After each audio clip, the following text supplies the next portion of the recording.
আসসালামু আলাইকুম ওয়া রাহমাতুল্লাহি ওয়া বারাকাতুহু। আলহামদুলিল্লাহি রাব্বিল আলামিন ওয়াসসালাতু ওয়াসসালামু আলা সাইয়্যিদিল আমবিয়াই ওয়া আশরাফিল মুরসালিন নবিয়িনা মুহাম্মদ ওয়া আলা আলিহি ওয়া সাহবিহিল মায়ামিন ওয়া বা'দ। প্রিয় দর্শক মণ্ডলী, সুন্দর এই সময়ে বিশ্বের যে প্রান্ত থেকে আপনাদের প্রিয় চ্যানেল আর টিভির পর্দায় আমাদের সাথে যুক্ত হয়েছেন, প্রত্যেককে আন্তরিক মোবারকবাদ, প্রীতি এবং শুভেচ্ছা জানাচ্ছি জনপ্রিয় অনুষ্ঠান প্রশ্ন করুনের আজকের এই পর্বে। সাথে আছি মোহাম্মদ আল আমিন খান।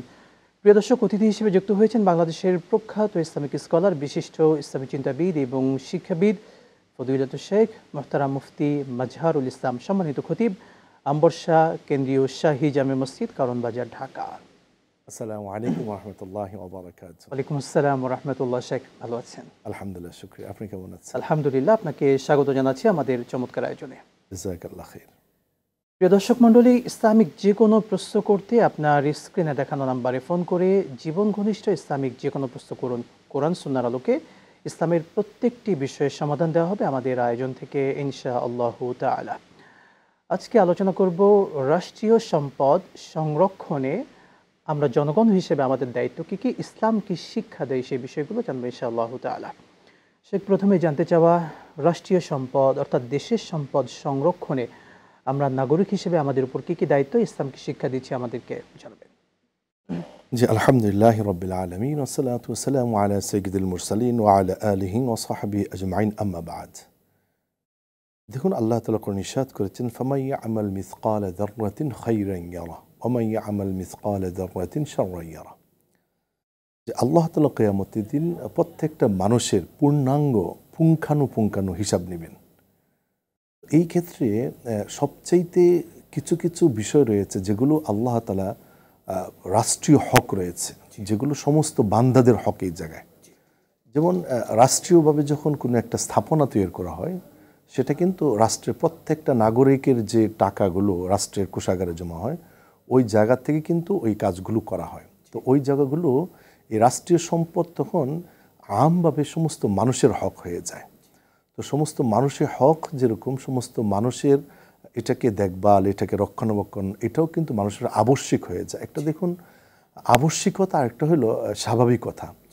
যখন ইসলামে আবশ্যিকতা আসে, সেটার ব্যাপারে ইসলাম বলে যে আবশ্যিকতার ক্ষেত্রে এটা তখন মানুষে এমন পর্যায়ে চলে যায়, এটা যদি কেউ বিনষ্ট করে অথবা এটার হক যদি কেউ নষ্ট করে, আল্লাহ তাআলা কিয়ামতের দিন ওই বান্দাদের কাছে ক্ষমা না চাওয়া পর্যন্ত এবং যাদের হক নষ্ট করা হয়েছে ওরা ক্ষমা না করা পর্যন্ত সে এক পাও আগাতে পারবে না। এদেরকে মুফলিস বলা হয়। মুফলিস বলা হয়। এবং আরেকটা হাদিস আসছে, রাসূল সাল্লাল্লাহু আলাইহি ওয়াসাল্লাম বলেছেন যে কিয়ামতের দিন কখনো মানুষ তার কদমকে সরাতে পারবে না, একটা হাদিসের অংশ, যতক্ষণ পর্যন্ত না সে মানুষের হকের ব্যাপারে সে পুঙ্খানুপুঙ্খানু হিসাব না দিবে। দেখুন, আমার ব্যক্তিগত আমাল থাকতে পারে, আমি ব্যক্তিগতভাবে হজ করি, উমরা করি, তাহাজ্জুদ আদায় করি, তাসবিহ তাহলিল করি, আল্লাহ তাআলার হুকুমটা মেনে নেই। এই ক্ষেত্রে অবশ্যই আল্লাহ তাআলা উত্তম জাযা আমাকে দেবে। কিন্তু কিছু বিষয় আছে যেগুলো হলো সামষ্টিক বিষয়। যেমন আমরা যদি এটাকে উদাহরণ দিই, যে আমি কোনো এক সময় আমি কোনো রাষ্ট্রের একটা কানুনকে আমি অমান্য করলাম। দেখুন, রাষ্ট্রীয় কানুন মানা কিন্তু ওয়াজিব, রাষ্ট্রীয় কানুন মানাটা কিন্তু ফরজিয়াত। আমরা অনেকে আমাদের ভিতরে একটা বিষয় কাজ করে, বিশেষ করে আমাদের সাধারণ যারা রয়েছে তাদের ভিতরে একটা কাজ করে যে আল্লাহ তাআলার হুকুম শুধু নামাজ রোজার মধ্যে, হজ যাকার মধ্যে, কিন্তু না। মুমিন হিসাবে যখন আমি আল্লাহ তাআলাকে মানা আবশ্যিক করে নিয়েছি, মানে মুসলমান হয়েছে, তখন কিন্তু বিত্তাসলিম, আমাকে আবশ্যিকতা, যেটাকে বলে ইস্তিসলাম বলা হয় আরবিতে, ইস্তিসলাম, যে আমার বশ্যতা স্বীকার করে নেওয়া। যখন আমি এটাকে বশ্যতা স্বীকার করব, তখন কিন্তু মুমিনের প্রত্যেকটা হক, রাষ্ট্রীয় হকটা আমার মানাটা হলো আবশ্যিক। প্রত্যেকের হক আদায় করতেই হবে আবশ্যক। এটা বাহিরে কোনো কিছুই নাই। এই জন্য কোরআন আল্লাহ তাআলা ইরশাদ করেছেন, ফামান ইয়া'মাল মিসকালা যাররাতিন খায়রান ইয়ারা, যে প্রত্যেকটা বান্দার প্রত্যেকটা তার কৃতকর্মের ফল পুঙ্খানুপুঙ্খানু আল্লাহ তাআলা যাররা যারা হিসাব করবেন। লা ইউগাদিরু সগীরাতান ওয়ালা কাবীরাতান ইল্লা আহসাহা। ছোট্ট ছোট্ট বড় বড় যা কিছু আমি অপরাধ করেছি, আমি আবেগবশত হয়ে কারো কথায় কারো গুজবে অথবা কারো প্রতি প্রলুব্ধ হয়ে অথবা কারো প্ররোচনায় আমি রাষ্ট্রীয় সম্পদ দেখা গেল আমি নষ্ট করলাম, অথবা কারো ব্যক্তিগত সম্পদ নষ্ট করলাম। শুকরান, জাযাকাল্লাহ। শেখ, আমরা শুনবো, একজন কলার রয়েছেন। আসসালামু আলাইকুম ওয়া রাহমাতুল্লাহ। দর্শক কে আছেন, নাম বলে প্রশ্ন করুন। আসসালামু আলাইকুম। আমি ময়মনসিংহ মুক্তাগাছা থেকে বলছিলাম। আমার নাম শেখ মোহাম্মদ জিয়াউল ইসলাম। আমি একটু জুম্মার নামাজ সম্পর্কে একটু প্রশ্ন জিজ্ঞাসা করতে চাচ্ছিলাম, যদি অনুমতি দেন। জি, আমি প্রশ্ন কি করুন। করতে পারি? অবশ্যই প্রশ্ন করুন। আচ্ছা হুজুর, আসসালামু আলাইকুম। হুজুর, আমি প্রশ্ন ওয়ালাইকুম করতে আসসালাম। চাচ্ছিলাম যে জুমার নামাজে আমাদের দেশে দেখা যায় যে বাংলা ভাষায় একটা খুতবা যেটা দেওয়া হয়, রাসূল সাল্লাল্লাহু আলাইহি ওয়াসাল্লামের যুগে রাসূল সাল্লাল্লাহু আলাইহি ওয়াসাল্লাম তো খুতবা দুইটা দিতেন, যতটুকু জানি আমি বা যতটুকু শুনেছি, যে দুইবার খুতবা দিতেন। তো খুতবা অর্থে হলো বক্তৃতা। তো আমাদের দেশে বাংলা ভাষায় একবার বসে বক্তৃতা দেওয়া হয় আর দাঁড়িয়ে দুইবার দেওয়া হয়, তাহলে তো তিনবার হয়ে যাচ্ছে। তাহলে আসলে বৈধ কোনটা? এটা খুতবা বুঝতে যদি আমরা পেরেছি মূল বিষয়। পুরোটাই বাংলা ভাষায় দেই তাহলে কি হবে কিনা? সঙ্গেই থাকুন ইনশাআল্লাহ তাআলা। দেখি শেখ, আশা করি বুঝতে পেরেছেন, অর্থাৎ জুমার পূর্বে প্রাক খুতবা বাংলায় যেটা দেওয়া হয় সেটার ব্যাপারে কি বলবেন? দেখুন, আরবিতে যেটা রাসূল সাল্লাল্লাহু আলাইহি ওয়াসাল্লাম জমানায় ছিল, হ্যাঁ, খুতবা দুইটাই, এটা সমস্ত সহিহ হাদিস এবং এই ব্যাপারে কারো দ্বিমত নেই। কিন্তু আমাদের দেশে যেটা হয় সেটা হলো নাসিহা, যে জুমার পূর্বে মানুষ একত্রিত হয়, যেটা আরব আমিরাতেও আমরা দেখতে পাই, মক্কা মদিনাতেও হয়। দেখবেন মক্কা মদিনাতেও বিভিন্ন জায়গায় খণ্ডিত খণ্ডিত মাজলিস হয়, যে তাদেরকে বিভিন্ন ভাষায় বোঝায় যে খুতবা তো হলো সমসাময়িক অথবা যেটা খতিব সাহেব বলতে চান। তো এই জন্য আমাদের দেশে খুতবা কিন্তু আরবি যেটা দেওয়া হয় দুটো, এটাই খুতবা, বাকি মূল খুতবা। আর বাকি আমাদের দেশে যেহেতু জুমার দিন মানুষ মুসলমানরা একত্রিত হয়, পুরো সপ্তাহে এই আর অকেশনটা পাওয়া যায় না, এই সুযোগটা আর পাওয়া যায় না। এই সুযোগটাকে উলামায়ে কেরামরা তাদেরকে কিছু নসিহা শোনান। এটা খুতবা না, এটা নসিহা। আমাদের এখানে বুঝার কারণেই আমরা দেখা যাচ্ছে এটার পার্থক্যটা আমরা করছি না। এটা হলো, হ্যাঁ, এটা অনেক মসজিদে কিন্তু 11টার থেকেও শুরু হয়, আবার অনেক মসজিদে ফজরের পরে নসিহা হয়।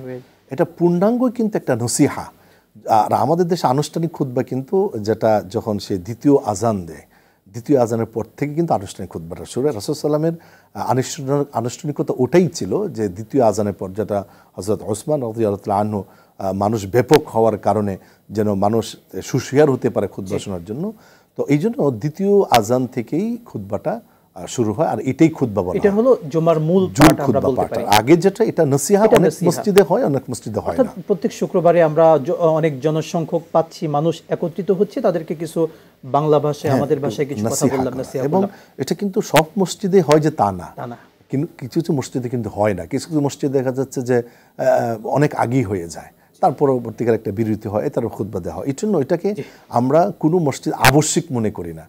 মাসালাটা হলো, কেউ যদি এই বাংলা খুতবাটাকে আবশ্যিক মনে করে, তখন এটা আসবে তৃতীয় খুতবার ক্ষেত্রে, মানে খুতবাটা এটা অংশ হয়ে যাবে, যেহেতু এটাকে আবশ্যিক কেউ মনে করে না এবং এটাকে কোনো নির্দিষ্ট নাই যে আমরা তৃতীয় খুতবা বলছি না, এটা একটা নসিহা। এই জন্য বলছি যে এটা তখন যদি এটাকে আমরা এই নসিহাটাকে আবশ্যিক মনে করি, তখন এটা খুতবার পাঠ হবে। জি, শুকরান, জাযাকাল্লাহ শেখ। আমরা আরেকটি প্রশ্ন নিচ্ছি, দর্শক অনলাইনে প্রশ্ন রেখেছেন। রোজা রাখার পরে আমাদের এক বোন প্রশ্ন রেখেছেন, আমি মান্যতের একটি রোজা রেখেছিলাম, কিন্তু আমার পিরিয়ড শুরু হয়ে যায়, এক্ষেত্রে রোজাটা আমি ভেঙে ফেলি, এ অবস্থায় রোজাটা কি পুনরায় আদায় করতে হবে? হ্যাঁ, উনি এটা যেহেতু মান্যতের রোজা, এটা কোনো কাজা করতে হবে। যদি নফল রোজার ক্ষেত্রে হয়, যে নফল রোজা তিনি রেখেছেন, পিরিয়ড বা বিভিন্ন কারণে রোজা তাকে ভাঙতে হয়েছে, এক্ষেত্রে কি হবে? আপনাদেরকে একটা স্বাভাবিক একটা গুরুত্বপূর্ণ মাসালা আমরা বলে রাখি, যে কোনো ইবাদা, সেটা নফল নামাজ হোক, নফল রোজা হোক, যখন এটা শুরু করে তখন কিন্তু এটা ওয়াজিব হয়ে যায় শুরু করার পর থেকে। তখন এটা যদি আমার কোনো ব্যক্তিগত কারণে, যদি এটা আমার শারীরিক সমস্যা অথবা কোনো এক কারণে ভাঙে ফেলে, তখন কিন্তু এটা কাজা হয়ে যায়। নামাজও সেরকম। আমি এমনি নাওয়াফিল নামাজ শুরু করেছি, হঠাৎ করে আমি আমার এক রাকাতের মধ্যে অজু ছুটে গিয়েছে অথবা কোনো কারণে আমি নামাজটা ছেড়ে দিলাম, পরবর্তীকালে কিন্তু ওই নামাজটা কাজা করা ওয়াজিব। এটা হলো ফ্ল্যাট একটা স্বাভাবিক একটা মাসালা। এই জন্য একটা হলো মান্যতের যেটা তো কাজা করতে হবে। স্বাভাবিক যদি যেটা আপনি বলেছেন যে রাখার পর, এটা রাখার পর কেউ রাখে না তার জন্য সে গুনাহগার হবে না, কিন্তু রাখার পর যদি সে কোনো কারণে ভেঙে ফেলে, ইচ্ছাকৃতভাবে, অনিচ্ছা না, ইচ্ছাকৃতভাবে যদি ভেঙে ফেলে, এক্ষেত্রে এটা তার কাজা করতেই হবে। শুকরান, জাযাকাল্লাহ। কলার রয়েছেন, ফোন কল নিচ্ছি। আসসালামু আলাইকুম ওয়া রাহমাতুল্লাহ। দর্শক কে আছেন, নাম বলে প্রশ্ন করুন। আসসালামু আলাইকুম, আমি নজরুল ইসলাম বলছি, নারায়ণগঞ্জ রূপগঞ্জ থেকে। আচ্ছা, আমার একটা প্রশ্ন ছিল। আমি আল্লাহ চাহে তো নিয়ত করেছি উমরা পালন করব। তো উমরা পালনের উদ্দেশ্যে আমি যখন যাব, আমি আমার মৃত বাবা মা, দাদা দাদি, নানা নানি ওনাদের নামে আমি উমরা হজ পালন করতে পারবো কিনা একই সাথে? জি, এটাই। বুঝতে পেরেছি। ইনশাআল্লাহ তাআলা সঙ্গেই থাকুন শেখ, যদি বলতেন এই ব্যাপারে। না, দেখুন এখানে মাসালাটা হলো উমরার ক্ষেত্রে যিনি নিয়ত করবে এটা উনার জন্য প্রযোজ্য হবে। হজ উমরাটা কিন্তু এরকমই। হ্যাঁ, উনি যদি মা বাবার জন্য আলাদা উমরা করতে চান, ওলামা ইকরাম, এবং দেখুন আমাদের হাদিসে স্পষ্ট রাসূলুল্লাহ আলাইহিস সাল্লাম কখনো একই উমরাতে দুইবার উমরা করেন না। আমরা অনেকে আছে আবেগপ্রবণ হয়ে আমরা দেখা যাচ্ছে উমরাতে গিয়ে আমরা বারবার উমরা করি, এটা কিন্তু নিষেধ। এটাকে রাসূল পছন্দ করতেন না। রাসূল পছন্দ করতেন যে আমি একটা নিয়ত করে গিয়েছি উমরা, আমি এই একটা উমরা করব, পরবর্তীকালে যদি আল্লাহ তাআলা আমাকে তাওফিক দেন তাহলে আমি পরবর্তীর জন্য আবার আমি উমরা করব। অনেকেই আয়েশা মসজিদ থেকে গিয়ে উমরা আবার নতুন করে করে, দেখুন এটা কি উৎসাহিত করা হয়নি। কেউ করে ফেললে যে হবে না তা না, কিন্তু এটাকে রাসূল সাল্লাল্লাহু আলাইহি ওয়াসাল্লাম কখনো করেন নাই, সাহাবায়ে কেরামরা করেন নাই। দুই একজন যা করেছেন সেটা তাদের একটা ব্যক্তিগত ইয়া ছিল, কিন্তু আমভাবে যেটা আমরা করি ঠিক নয়। এই জন্য আমরা যারা বাংলাদেশ থেকে আমার নিজের জন্য যাব, আমি নিজের উমরাটাই করে চলে আসব। আর আল্লাহ তাআলা যদি আমাকে ওয়াসাআত দেন, টাকা পয়সা যদি অধিক দেন, অবশ্যই পরবর্তীকালে আমার আব্বা আম্মার জন্য আমি আলাদা গিয়ে উমরা করব। এইটা উত্তম এবং এটা পূর্ণাঙ্গ সবের অধিকারী হবে। কিন্তু আমি আমার উমরা করতে গেলাম গিয়ে এই জায়গায় আমি বারবার আয়েশা মসজিদ থেকে আরাম বেঁধে পথ থেকে নামে আলাদা উমরা করব, এটার দ্বারাতে যেটা উনি আশা করছেন এটা পূর্ণাঙ্গ হবে না। শুকরান, জাযাকাল্লাহ শেখ। সম্পূরক প্রশ্ন রাখতে চাচ্ছি, যারা আমরা ওমরার বিশেষ করে নিয়াত করছি, ওমরার নিয়াত করলে শুরু থেকে শেষ পর্যন্ত আমার সফরটা কি হবে, যদি আপনি পার্ট পার্ট বলে দিতেন। দেখুন উমরা তো একবারই সহজ, যে উমরার জন্য সে শুধু এহরাম বাঁধবে, তোয়াফ করবে আর সাই করবে, এর বাহিরে আর কোনো কিছুই নাই, এবং মাথা মুন্ডাবে।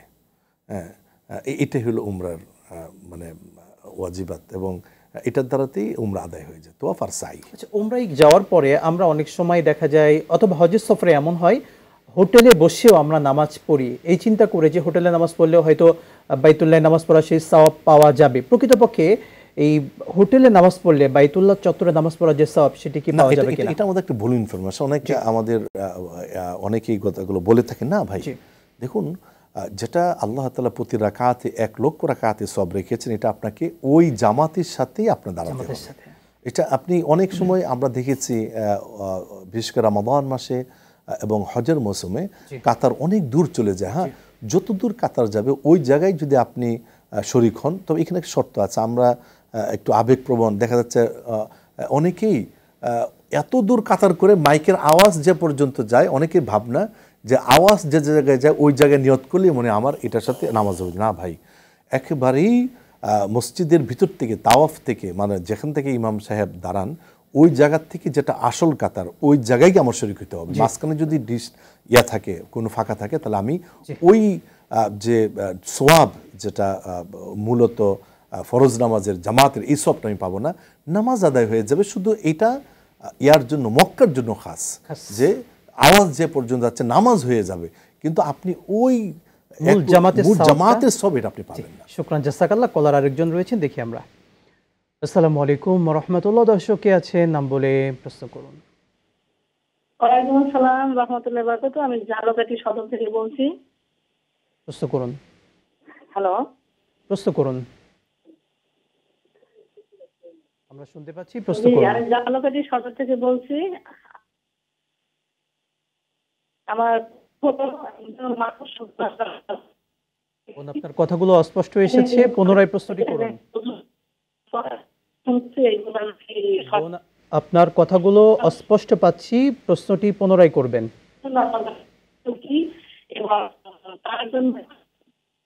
জি, বুঝতে পেরেছি মূল প্রশ্ন। সঙ্গেই থাকুন ইনশাআল্লাহ। শেখ, আমাদের বোন বলতেছিলেন, মৃত ব্যক্তি, বিশেষ করে বাবা মা বা আত্মীয় স্বজন যারা আছে, তাদের জন্য কোন কোন আমল করলে মৃত ব্যক্তিরা কবরে সওয়াব পেতে পারেন? হ্যাঁ, দেখুন আল্লাহ রাসূল সাল্লাল্লাহু আলাইহি ওয়াসাল্লাম বলেছেন যে তোমরা মৃতদের জন্য অধিক পরিমাণ সওয়াব পাঠাও। সাহাবায়ে কেরাম প্রশ্ন করলো, আমরা কীভাবে পাঠাতে পারি? যে তাদের জন্য অধিক পরিমাণ কোরআন তেলাওয়াত করো, সদাকা করো, তাদের জন্য দোয়া করো, এটাই যথেষ্ট। এবং রাসূল সাল্লাল্লাহু আলাইহি ওয়াসাল্লাম হযরত কাদিয়াতুল কুবরা রাদিয়াল্লাহু তাআলা আনহা ইন্তেকাল করার পর ওনার যারা সহপাঠী ছিলেন, ওনাদের কাছে বিভিন্ন সময় হাদিয়া পাঠাতেন। এই জন্য আমার আব্বার যারা বন্ধু রয়েছে তাদের মাঝে মাঝে খোঁজখবর নেওয়া, যদি আর্থিক সামর্থ্য থাকে তাদের বিভিন্ন ধরনের হাদিয়া পাঠানো, যদি আমাদের আর্থিক সামর্থ্য থাকে, এটাও কিন্তু আব্বু যারা আমাদের মুরব্বীরা কবরস্থ হয়েছে তাদের আমল পৌঁছানোর একটা কারণ। সবচেয়ে উত্তম হলো যে আমার ব্যক্তিগতভাবে নামাজ পড়ে আমার আব্বা আমার জন্য দোয়া করা, রব্বির হামহুমা কামা রাব্বায়ানি সগীরা, যে আল্লাহ তখন ইরশাদ করেছেন যেটা অর্থ আমরা সবাই জানি যে আল্লাহ আমাদেরকে আমার মা বাবা যেরকমভাবে আমাদের প্রতি ছোট সময় রহম করেছেন, আল্লাহ তুমি তাদের উপর এরকম রহম করো, তাদের জন্য সদকা করা, তাদের জন্য কোরআন তেলাওয়াত করা, এটাই তাদের সওয়াবের আসানি সবচেয়ে উত্তম। শুকরান জাযাকাল্লাহ। আমরাও দোয়া করছি আমাদের প্রত্যেক মরহুম আত্মীয় স্বজন আল্লাহ পাক তাদেরকে মাফ করে দিন, আমিন। প্রিয় দর্শক মণ্ডলী, দেখছিলেন আপনাদের প্রিয় চ্যানেল আর টিভির পর্দায় জনপ্রিয় ইসলামিক আয়োজন প্রশ্ন করুন। নিচ্ছি এ পর্যায়ে ছোট্ট বিরতি, সাথেই থাকুন, ফিরছি ইনশাআল্লাহ। বিরতির পরে আরও একবার স্বাগত জানাচ্ছি আপনাদের প্রিয় চ্যানেল আর টিভির পর্দায় জনপ্রিয় ইসলামিক আয়োজন প্রশ্ন করুনে। প্রিয় দর্শক, ইসলামিক যে কোনো প্রশ্ন করতে স্ক্রিনে দেখানো নাম্বারে ফোন করে জীবন ঘনিষ্ঠ ইসলামিক যে কোনো প্রশ্ন করুন। কোরআন সুন্নাহর আলোকে আমরা সেই প্রশ্নগুলোর উত্তর দেব ইনশাআল্লাহ তাআলা। আমাদের একজন দর্শক রয়েছেন, প্রথমে ফোন কলটি নিয়ে নিচ্ছি। আসসালামু আলাইকুম ওয়া রাহমাতুল্লাহ। দর্শকে আছে, নাম বলে প্রশ্ন করুন। জি, আমি রুবেল মাহমুদ বলছিলাম ভোলা বোরহানুদ্দিন থেকে। জি ভাই, প্রশ্ন করুন। আমার প্রশ্ন হচ্ছে, আমি ফরজ নামাজের পর যখন আমি 2 রাকাত সালাত আদায় করি তাহিয়াতুল উজু, তো উজুটা করার পর তখন আমি চিন্তা করলাম যে আমি 2 রাকাত সালাত ফরজ নামাজের যে সুন্নত নামাজটা এটা বাসা থেকে করবো, আদায় করবো, তারপর মসজিদে যাব। তো মসজিদে যাওয়ার পরে মসজিদে যখন প্রবেশ করবো তখন তাহিয়াতুল মসজিদ আমি 2 রাকাত সালাত আদায় করি। তো আমি আসলে বাসা থেকে যখন ফরজের সুন্নত 2 রাকাত নামাজ আদায় করবো তখন মসজিদে ওই নামাজটা যখন তাহিয়াতুল মসজিদ আদায় করতে পারবো, নাকি আগে বাসা থেকে এটা বাদ দিয়ে বা মসজিদে আদায় করে শেষ করে তারপরে সুন্নতটা পড়ে তারপরে ফরজের সাথে? বুঝতে পেরেছি ভাই, মূল প্রশ্নটি সঙ্গেই থাকুন। শেখ, তাহিয়াতুল মসজিদ বা দুখুলুল মসজিদ আমরা যেটাকেই বলি, বা তাহিয়াতুল উযু যেটাকেই বলি, আমরা মসজিদে ঢুকে সে সালাতটা আগে আদায় করব, নাকি হলো সুন্নত যদি বাসা থেকে পড়ে বের হই এক্ষেত্রে কোনো প্রবলেম হবে কিনা যদি বলতেন। দেখুন, মসজিদের যেটা হক রয়েছে দুখুল মসজিদ, এটা হলো মসজিদে প্রবেশ করার পর যদি কোনো ফরজিয়াত নামাজ না দাঁড়িয়ে যায় এবং যদি সময় থাকে, এই ক্ষেত্রে অবশ্যই আপনি দুখুল মসজিদ পড়বেন যদি আপনি আগে সুন্নত পড়া থাকে, যখনই প্রবেশ করে। আর যদি আপনি দেখুন যে আপনার সুন্নতগুলো প্রয়োজন আগে, যে যেমন জোহরের আগে 4 রাকাত, ফজরের আগে 2 রাকাত, এগুলো যদি পড়ার পর সুযোগ থাকে আপনি দুখুল মসজিদ পড়তে পারেন। অথবা এখানে আরেকটা বিষয় হলো যে আপনি ওই সুন্নতের সাথে যদি আপনি নিয়ত করেন, আল্লাহ তাআলা আপনাকে দুখুল মসজিদ সব আল্লাহ তাআলা দেয়া দিবেন যদি সময় না থাকে। এই জন্য আমরা একটু যদি আগে ভাগে চলে যাই মসজিদে, অবশ্যই এটা তো সবচেয়ে উত্তম। রাসূল সাল্লাল্লাহু আলাইহি ওয়াসাল্লাম এবং সাহাবায়ে কেরামদের আমলেই ছিল মসজিদে প্রবেশ করার সাথে সাথে ওনারা 2 রাকাত শুকরাতান অথবা দুখুল মসজিদ ওনারা নামাজ আদায় করতেন। আপনার তিনি যদি বাসায় সুন্নত আদায় করেন করে মসজিদে এসে সুযোগ থাকে, যদি খতিব সাহেব ইমাম সাহেব যদি নামাজে ফরজ নামাজ যদি শুরু না হয়ে যায় অথবা 1 মিনিট বাকি আছে, যে টাইমটাতে আমি 2 রাকাত পরিপূর্ণ করতে পারবো না, এই ক্ষেত্রে আপনি পড়ার সুযোগ রয়েছে। শুকরান জাযাকাল্লাহ। আমরা আরেকটি প্রশ্ন নিচ্ছি। আমরা রাসূল সাল্লাল্লাহু আলাইহি ওয়াসাল্লামের স্ত্রীদেরকে মা বলে সম্বোধন করি, আম্মাজান বলি, তাহলে রাসূল সাল্লাল্লাহু আলাইহি ওয়াসাল্লামের কন্যা হযরত ফাতেমা রাদিয়াল্লাহু তাআলা আনহা, তাকে কেন মা ফাতেমা বলা হয়ে থাকে? একজন দর্শক জানতে চেয়েছেন। দেখুন, এটা তো একটা আমাদের দেশের পরিভাষা, এবং মা ফাতেমা বলাটাও এটা বলতেই হবে এরকম না, আবার বললেও যে গুনাহ হবে সেরকম না। এটা আমাদের একটা আবেগ। রাসূলুল্লাহ সাল্লাল্লাহু আলাইহি ওয়াসাল্লাম মেয়ে হিসাবে আমরা ওনাকে আমরা মা বলি মেয়ে হিসাবে। আর আমাদের উম্মাহাতুল মুমিনিন বলা হয় সমস্ত রাসূলগণের স্ত্রীগণকে। এই জন্যই বলা হয়েছে যে সমস্ত রাসূলগণের স্ত্রীগণদেরকে রাসূল ইন্তেকাল করার পরে তাদেরকে পরবর্তীকালে বিবাহ আবদ্ধ হওয়া কোনো মুমিনের জন্য এটা জায়েজ নেই, এটা হারাম। এবং কোনো মা, আমাদের উম্মাহাতুল মুমিনরা যারা ছিলেন তারা কখনো বিবাহ আবদ্ধ হননি। এটা আল্লাহ তাআলা হুকুম, যেটা নবীর একটা শান, নবীর মর্যাদা। আর মা ফাতেমা রাদিয়াল্লাহু আনহাকে এটা খাসভাবে, এটা আমাদের দেশে একটা কালচার, এটা আসলে ইসলামের মূল শরিয়ার সাথে এটার সাথে কোনো সাংঘর্ষিক নয়। এই কথাটির প্রচলন আবেগের জায়গা থেকে এসে আমরা এইজন্য এটা যদি কেউ বলে এটাকে নিষেধও করা যাবে না, আর যদি এটাকে না বলে এটাকে আবার জোরকে বলানোর কোনো প্রয়োজন নেই। আর এটা বলার সাথে কোনো ইবাদতের সম্পর্ক নাই, যে এটা বললে সওয়াব হবে, না বললে গুনাহ হবে, অথবা এটা বলা নিয়ে তর্ক করাটা গুনাহ। এটা বলা নিয়ে যদি কেউ ফোর্স করে তর্ক করে যে আমি বলবোই, আরেকজন বলতেছেন বলবো না, এই কথাগুলো বলা গুনাহ। কিন্তু কারো যদি আবেগ থাকে, মা ফাতেমাকে ফাতেমা বললেন না, কোনো সমস্যা নেই। জি, শুকরান জাযাকাল্লাহ। আমরা আরেকটি প্রশ্ন নিচ্ছি, আমাদের কলার রয়েছেন, তার ফোনটি নিয়ে নিচ্ছি। আসসালামু আলাইকুম ওয়া রাহমাতুল্লাহ। প্রশ্ন করুন দর্শক।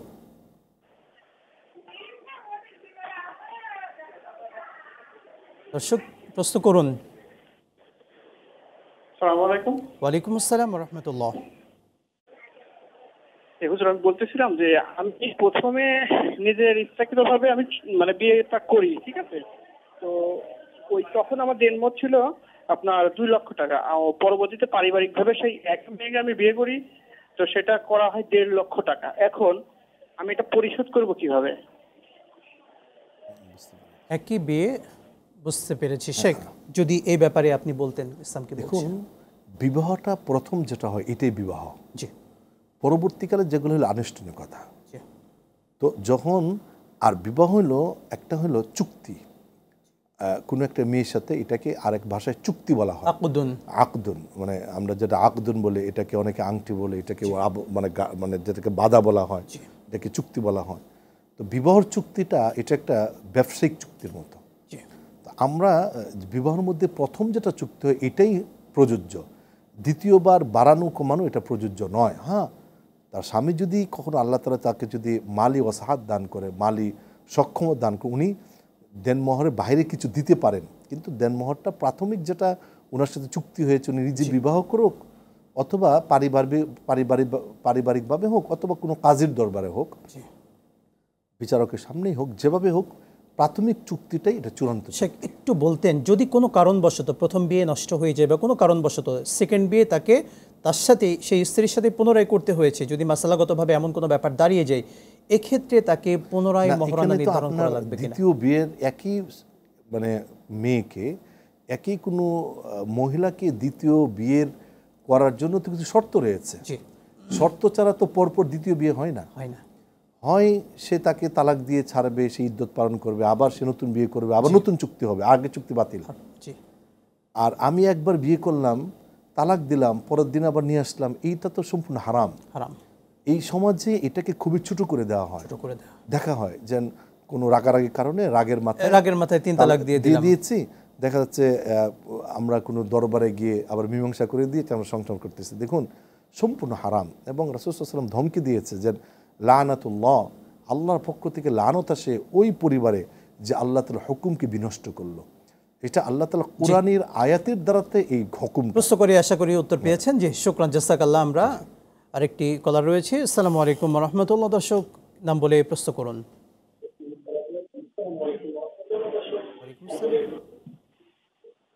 হ্যালো, আসসালামু আলাইকুম। ওয়ালাইকুম আসসালাম, প্রশ্ন করুন।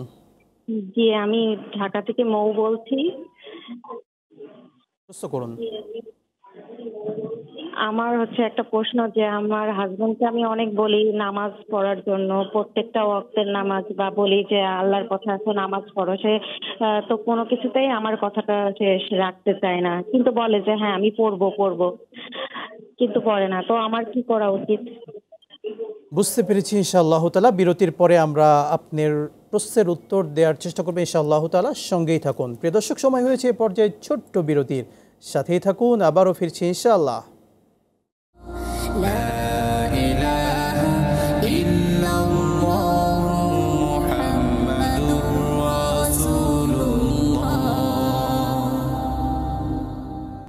বিরতির পরে আরও একবার স্বাগত জানাচ্ছি আপনাদের প্রিয় চ্যানেল আর টিভির পর্দায় জনপ্রিয় ইসলামিক আয়োজন প্রশ্ন করুনে। ইসলামিক যে কোনো প্রশ্ন করতে স্ক্রিনে দেখানো নাম্বারে ফোন করে জীবন ঘনিষ্ঠ ইসলামিক যে কোনো প্রশ্ন করুন। কোরআন সুন্নাহর আলোকে আমরা সেই প্রশ্নগুলোর উত্তর দেওয়ার চেষ্টা করবো ইনশাআল্লাহ তাআলা।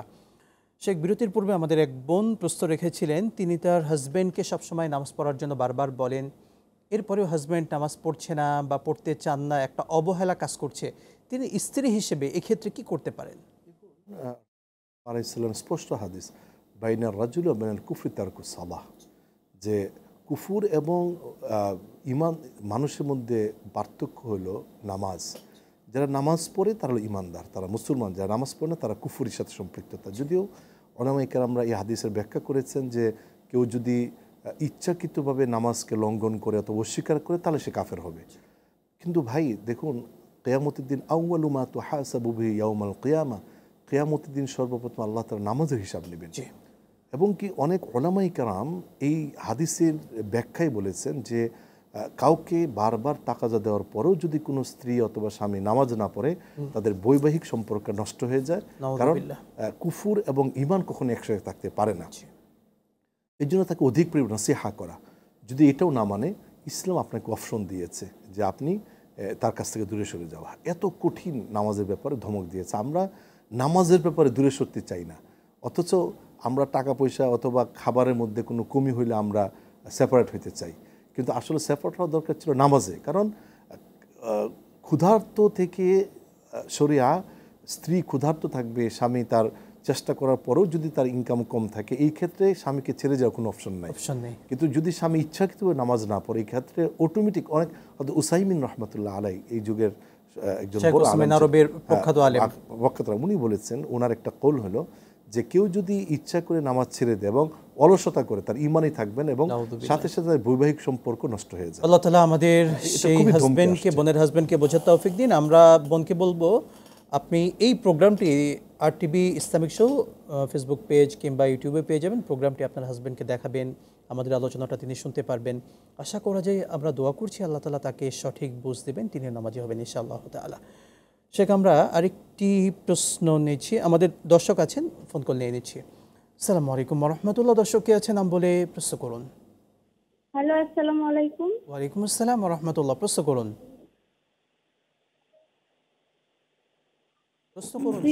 আমার দুটি প্রশ্ন আছে। জি। একটি প্রশ্ন হচ্ছে গিয়ে বেতের সালাতে, অনেকেই বলে বেতের সালাতে শেষে দোয়ায়ে কুনুতটা হাত উঠিয়ে মুনাজাত করা যায়, সেই ক্ষেত্রে আমি কি সেটা করব? হাত উঠিয়ে দোয়ায়ে কুনুতটা উপরে হাত উঠিয়ে মুনাজাত করে অনেকেই। আর আরেকটা হচ্ছে গিয়ে আমার কাছে একজন কিছু টাকা আর শোধ করব, আমি পাচ্ছি না, সেই ঋণটা আমি কিভাবে ঋণ মুক্ত হব? বুঝতে পেরেছি বোন, দুটি প্রশ্নই সঙ্গেই থাকুন। শেখ, যদি বলতেন বেতের সালাতে তৃতীয় রাকাতে। জি, বলেছেন যেটা তৃতীয় রাকাতে যে আমরা হাত তুলে মুনাজাত করি, যেটা আমরা অনেক সময় দেখতে পাই মক্কা মদিনায় তারা করেন। হ্যাঁ, যদি খুশু যেরকম আসে যে আমি হাত তুলে মুনাজাত করলে, কারণ এটা হলো দোয়া মুনাজাত, ওই টাইমটা আমরা মুনাজাতেই বলি আল্লাহুম্মা ইন্না নাস্তাঈনুকা ওয়া নাস্তাগফিরুকা, এটা হলো একটা দোয়া। এবং আরও দোয়া রয়েছে, কেউ যদি দীর্ঘক্ষণ দোয়া করতে চায় দাঁড়িয়ে, এটার সুযোগ রয়েছে। রাসূলুল্লাহ সাল্লাল্লাহু আলাইহি ওয়াসাল্লাম দাঁড়িয়ে অনেকক্ষণ দোয়া করতেন। আর যদি কোনো বোনের খুশু মনে করে যে আমি হাত তুলে দোয়া করলে আমার খুশু আসবে, অবশ্যই হাত তুলে দোয়া করতে পারেন। আর কেউ যদি মনে করে ইমামে হাত বেঁধে আমি দোয়া করবো, খুশু আসবে, হাত তুলে দোয়া করতে হবে, এটাতে কোনো দ্বিমত নেই। যেভাবে দোয়াটা শুধু করা, নিয়মটা কি হবে যদি একটু বলে দিতেন? কখন তিনি কেউ হাত বেঁধে এরকম স্বাভাবিক আমাদের হাত বেঁধে কেউ দোয়া করে, কেউ হাত তুলে দোয়া করে। এই যে আমরা হাত তোলার পর যেটা করি, যে আমরা তৃতীয় রাকাতে উঠে একটা সূরার সাথে একটা সূরা মিলাই, তারপরে কেউ হাত ছেড়ে দেয়, কেউ হাত তুলে দোয়া করে, কেউ হাত বেঁধে দোয়া করে। দোয়া কুনুতের পরেই তো আমরা রুকুতে যাই। তো ওই টাইমটা সে যে কোনো দোয়াই করতে পারবে, আরবিতে সে ইচ্ছা করলে মনে মনে বাংলাতেও দোয়া করতে পারবে, এই সুযোগটা রয়েছে, এটা কোনো নিষেধ নেই। জি, তবে আমরা বলতে পারি কোরআনে বর্ণিত কিংবা হাদিসে বর্ণিত যে দোয়াগুলো আছে, এগুলো আমাদের পড়া, এই দোয়াটা খুবই খুবই সহিহ হাদিস দ্বারা, এবং সবাই এই দোয়াটাকে ফলো করে, যেটা আমরা ভিতরে দোয়া কুনুত, যেটা আমরা দোয়া কুনুত বলি আর কি, এটা পড়া। এখানে আরো অনেকগুলো দোয়া আছে। আর আল্লাহুম্মা ইন্নী যালামতু নাফসি যুলমান, যেটা আমরা নামাজে পড়ি, এটা এখানে পড়তে পারি, এর সুযোগ রয়েছে। আর যেটা বলেছেন যে ঋণগ্রস্ত, দেখুন দুটো কাজ করা, একটা হলো আমার দিল থেকে ঋণ পরিশোধ করার একটা সবসময় আমার ভিতরে একটা স্পিরিট থাকা। তিনি যেটি প্রশ্ন করেছেন যে পাওনাদারকে পাচ্ছেন না, দিতে চাচ্ছেন কিন্তু তাকে খুঁজে পাচ্ছেন না, এক্ষেত্রে কি করতে পারেন তিনি? আমার আরেকটা বলেছে যে আমার দেওয়ার সামর্থ্য, ইচ্ছা আছে কিন্তু সামর্থ্য নেই, এরকমই বলেছেন। কারণ উনি জানতে চাচ্ছেন যে ঋণটা কীভাবে পরিশোধ করা যায়। দুটোই আমরা বলছি। তো এই জন্য একটা দোয়া আছে, আল্লাহুম্মা ইকফিনি বিহালালিকা হারামিকা ওয়া আগনিনি বিফাদলিকা আম্মান সাওয়াক। এই দোয়াটা বেশি বেশি পড়া ঋণ পরিশোধ করার জন্য। একটা যদি ঋণওয়ালাকে না পাওয়া যায়, এই ক্ষেত্রে উনি যদি মনে করেন যে আমি মৃত্যুবরণ করলে হয়তো বা আমি ঋণটা ওনাকে না দিতে পারি, এই জন্য ওলামায়ে কেরাম একটা মাসলা রেখেছেন, যতটুকু ঋণ উনি পাবে যদি অধিক পরিমাণ হয়, তো এটাকে নসিহা করা, তার পরবর্তী বলে যাওয়া। আর যদি অল্প হয়, উনার নামে এই টাকাটা সৎকার করে দেওয়া। তবে এই নিয়ত থাকতে হবে যে উনাকে যদি কোনোদিন পাই, আমি আমার টাকাটা পুনরায় দিয়ে দেব। এই দুইটা সুযোগ রয়েছে। শুকরান, জাযাকাল্লাহ, আপনাকে অসংখ্য ধন্যবাদ, গুরুত্বপূর্ণ সময়টুকু আমাদেরকে দিয়েছেন। প্রিয় দর্শক মণ্ডলী, রাষ্ট্রের প্রত্যেকটি সম্পদ আমাদের জনগণের কাছে আমানত। রাষ্ট্রের প্রতিটি সম্পদকে হেফাজত করা, সংরক্ষণ করা, এটা আমাদের নৈতিক দায়িত্ব, ইমানের দায়িত্ব। রাষ্ট্রের প্রত্যেকটি জিনিস যদি সুরক্ষিত থাকে আমরা স্বাভাবিকভাবে চলতে পারবো, সুন্দরভাবে চলতে পারবো, আমাদের জীবনযাপন সুন্দর হবে। এই জন্য আসুন রাষ্ট্রের প্রত্যেকটি বিষয়কে, প্রত্যেকটি জিনিসকে আমরা নিজের মন থেকে ভালোবাসি, প্রাণ থেকে ভালোবাসি। এটার কোনোভাবে ক্ষতি আমরা কখনোই করব না এবং অন্যকে করতে দেব না। আল্লাহ তাআলা আমাদেরকে বোঝার তৌফিক দান করুন। আমিন। আজকের মতো বিদায় নিচ্ছি, আবারও দেখা হবে। আসসালামু আলাইকুম ওয়া রাহমাতুল্লাহি ওয়া বারাকাতুহু।